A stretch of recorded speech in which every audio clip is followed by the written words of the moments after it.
everyone, welcome back to the channel. This is part 3 of our chapter money.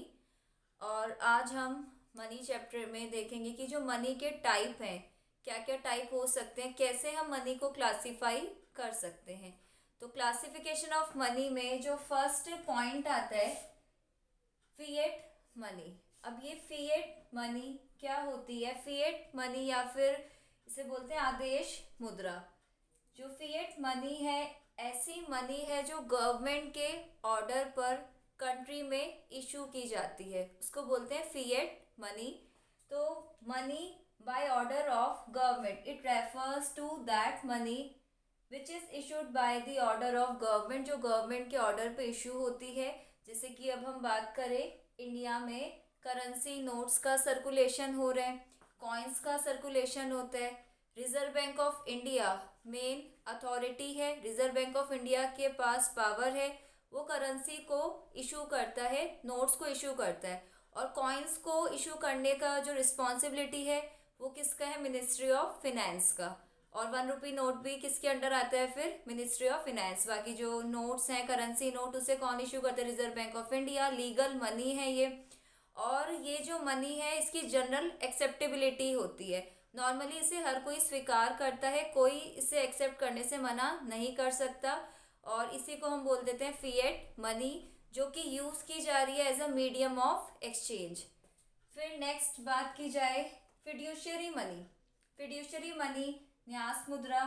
Fiduciary money ऐसी money होगी that money which serves as medium of exchange. तो है ये भी किस basis पे? On the basis of trust between the payer and पे।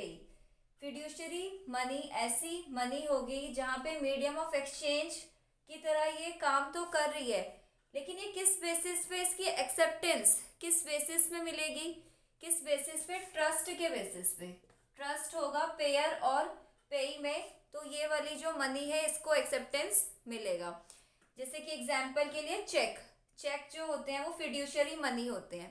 अब पेयर और पे की बात करें, पेयर जिस पर्सन को पेमेंट करनी है वो पेयर है, और दूसरा पेई जिसको मनी रिसीव करनी है वो पेई है।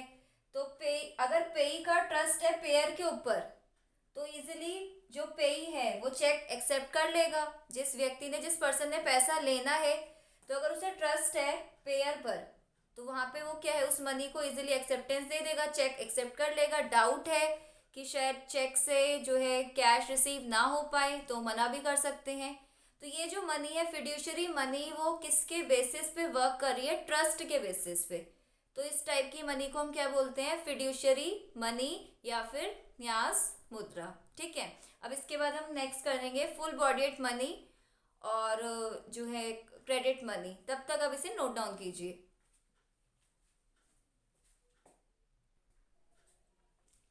Next is full bodied money. पूर्णकाय मुद्रा, फुल बॉडीड मनी। जो फुल बॉडीड मनी होती है ये किस टाइप की मनी है? ये बात हो रही है उस टाइम पीरियड की जब ब्रिटिशर्स का रूल था, ब्रिटिश रूल था इंडिया पर, ब्रिटिश पीरियड चल रहा था, कॉलोनियल जो पीरियड था। तो उस टाइम पे जो मनी थी वो किस टाइप की मनी थी? फुल बॉडीड मनी हुआ करती थी। अब इसमें फुल बॉडीड मनी के कॉन्सेप्ट को समझने के लिए हमें दो टर्म्स क्लियर करने होंगे। एक होता है कॉमोडिटी वैल्यू और एक होता है मनी वैल्यू। कॉमोडिटी वैल्यू और मनी वैल्यू, क्या डिफरेंस होता है इसमें? कॉमोडिटी वैल्यू ऑफ मनी और मनी वैल्यू ऑफ मनी। जैसे अब कॉमोडिटी वैल्यू की बात करें, मीन्स कि जिस मेटल से मनी बनी है वो उसकी कॉमोडिटी वैल्यू होगी, जो उसकी मेटोलिक वैल्यू है। ठीक है। जैसे एग्जाम्पल के लिए गोल्ड कॉइन्स। अब गोल्ड के कॉइन्स हैं, सोने के सिक्के हैं, तो किससे बना है? इसका मेटल क्या है, किस चीज़ से बना है? ये गोल्ड से बना है, तो उसकी वो क्या हो गई? फिर मेटोलिक वैल्यू हो गई, इसे बोलेंगे कॉमोडिटी वैल्यू। फिर दूसरा पॉइंट होता है मनी वैल्यू, मौद्रिक मूल्य। मनी वैल्यू क्या है? जो जो हमें करेंसी के फेस पे दिखता है, जो उसकी फेस वैल्यू है। एग्जाम्पल के लिए अब सपोज ये कॉइन है और इस पे स्पेसिफाइड है 5 रुपीज। इट मीन्स कि इसकी जो मनी वैल्यू है वो कितनी है? 5 है। अब जो है नोट है, 10 रुपए का नोट है, उस पर स्पेसिफाइड है, उस पर हाईलाइटेड है, उस पर लिखा हुआ है 10 रुपये, तो उसकी वो क्या है? मनी वैल्यू है। ठीक है। तो कॉमोडिटी वैल्यू तो वो हो गई कि जिससे मनी बनी है, जिस मेटल से बनती है। और मनी वैल्यू जो उसमें स्पेसिफाइड है, जो उसमें हमें क्लियर हाईलाइटेड दिख रहा है, जो उसकी फेस वैल्यू है। तो बात की जाए अगर फुल बॉडीड मनी की, तो ये कैसी मनी है, इसमें जो कॉमोडिटी वैल्यू थी किसके इक्वल है, commodity value is equals to money value. Commodity value और मनी वैल्यू आपस में इक्वल थे। ये थी फुल बॉडीड मनी। मीन्स अगर बात करें किस फॉर्म में थी ये मनी, ये थी कॉइन्स के फॉर्म में, लाइक इसमें गोल्ड कॉइन्स, सिल्वर कॉइन्स। ये पहले की बात हो रही है जब गोल्ड स्टैंडर्ड सिस्टम फॉलो किया जाता था। और फिर ब्रिटिश टाइम पीरियड की बात हो रही है, उस टाइम पे एक रुपी कॉइन था ब्रिटिश पीरियड के टाइम पे इंडिया में, was made of silver, silver का बना हुआ था। सिल्वर का हो गया या गोल्ड का हो गया, तो उसमें क्या था कि अब जैसे सिल्वर, सिल्वर कॉइन है तो उसकी मेटलिक वैल्यू क्या हो गई, किस मेटल से बना है, सिल्वर से। और उसकी मनी वैल्यू क्या है, जो उस पर स्पेसिफाइड है, अगर उस पर लिखा है 100 तो उसकी मनी वैल्यू हो गई। तो जितना सिल्वर, अगर जितना सिल्वर कॉइन की बात करें, जितना सिल्वर की वैल्यू है, जितनी उसके मेटल सिल्वर की वैल्यू है, उतनी ही उसकी मनी वैल्यू है जो उस पर स्पेसिफाइड है। मीन्स अगर सिल्वर कॉइन है, उस पर 100 लिखा हुआ है एग्जाम्पल के लिए, से फॉर एग्जाम्पल, तो जिस इस कॉइन में जितना सिल्वर यूज हुआ और इस पे अगर 100 लिखा है, ये सेम है, मेटेलिक वैल्यू और मनी वैल्यू सेम है, उसी को हम बोल देते हैं फुल बॉडीड मनी। ठीक है। तो ये किस टाइम पे इसका जो था यूज हुआ, ब्रिटिश पीरियड में इसका यूज हुआ, किस फॉर्म में थी, इन टर्म्स ऑफ कॉइन्स। तो ये है हमारी फुल बॉडीड मनी। नेक्स्ट अब हम करेंगे credit money. Next credit money. अब क्रेडिट मनी का बेसिकली क्या मीनिंग होता है, इसमें क्या होगा, जो आज के टाइम की जो मनी है, आज के टाइम की जो करेंसी है, वो क्रेडिट मनी है। और इसमें किस टाइप से सिस्टम चलता है, इसमें क्या होगा कि जो मनी वैल्यू है, क्रेडिट मनी वो मनी होगी, money value is greater than the commodity value.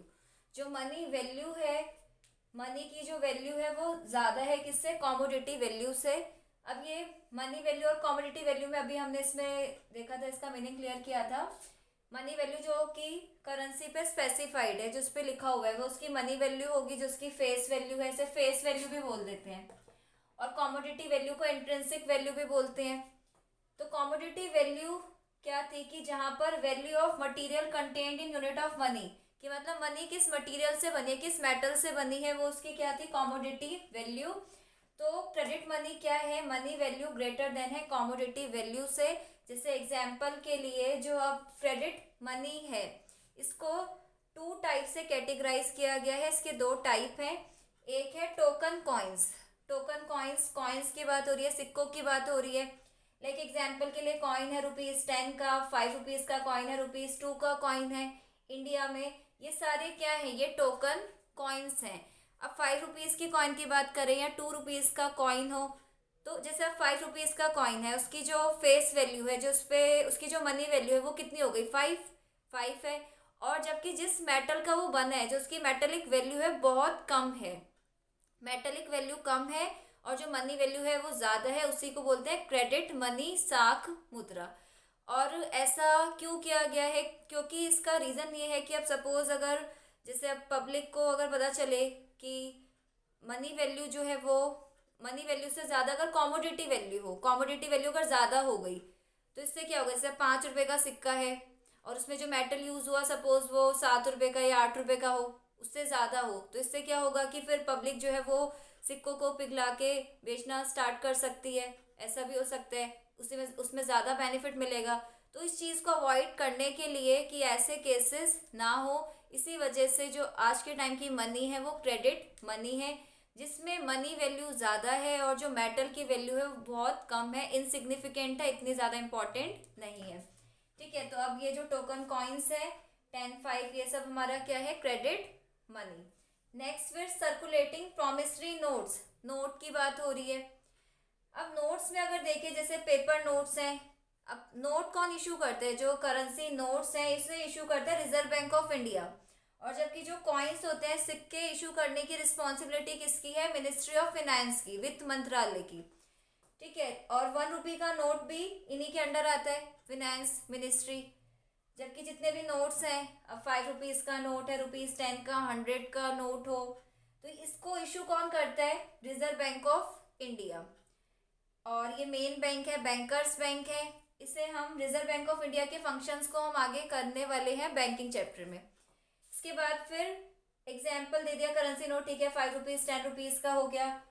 अब यहाँ पर जो है, अब नोट की अगर बात करें करेंसी नोट्स की, तो उसमें एक टर्म स्पेसिफाइड होता है, उस पर लिखित होता है रिटर्न ऑन नोट। क्या लिखा होता है? आई प्रॉमिस टू पे द बियरर। कि हर एक नोट पे ये स्पेसिफाइड होता है, टर्म लिखा हुआ होता है कि यहाँ पे प्रॉमिस करते हैं कि बियरर को इतना पे करेंगे, the sum of rupees, this amount जो भी गिवन होगा। साइन बाई, इस पे साइन किसके होते हैं नोट पे? जो गवर्नर है रिजर्व बैंक ऑफ इंडिया का, ठीक है। तो ऑल ओवर जो प्रोमिसरी नोट है, अगर नोट की बात करें, just piece of paper it, is just जस्ट पीस ऑफ पेपर। और उस पर क्या है? और प्रॉमिस भी है, प्रॉमिस है और एक पीस ऑफ पेपर है, पीस ऑफ पेपर के साथ उसमें प्रॉमिस भी लिखा हुआ है, तो उसकी कोई इतनी वैल्यू नहीं है। जैसे कि अब बात करें, हम 100 रुपीज़ का नोट है, उसकी जो मनी वैल्यू है वो तो 100 है, जो उसकी फेस वैल्यू है, जो उस पर स्पेसिफाइड है। बट अगर बात करें 100 रुपये की नोट की, वो है तो एक पीस ऑफ पेपर ही, तो उसकी वो जो पेपर वैल्यू है, जो कॉमोडिटी वैल्यू, वो बहुत कम है, ठीक है। और जो उसकी मनी वैल्यू है वो बहुत ज़्यादा है। उसी मनी को हम क्या बोल देते हैं? Credit money. All over credit money में टोकन कॉइन्स आते हैं, और दूसरा क्या आता है? सर्कुलेटिंग प्रोमिसरी नोट्स इसमें इंक्लूड होते हैं। और ये जो टॉपिक है क्लासिफिकेशन ऑफ मनी का, ये हो गया है complete according to our syllabus. अगर आपको इसमें कोई डाउट हो तो आप मुझसे कमेंट सेक्शन में पूछ सकते हैं। आज के लिए बस इतना ही, और प्लीज़ आप मेरे चैनल को सब्सक्राइब कीजिए, वीडियोस को शेयर और लाइक भी आप कर सकते हैं।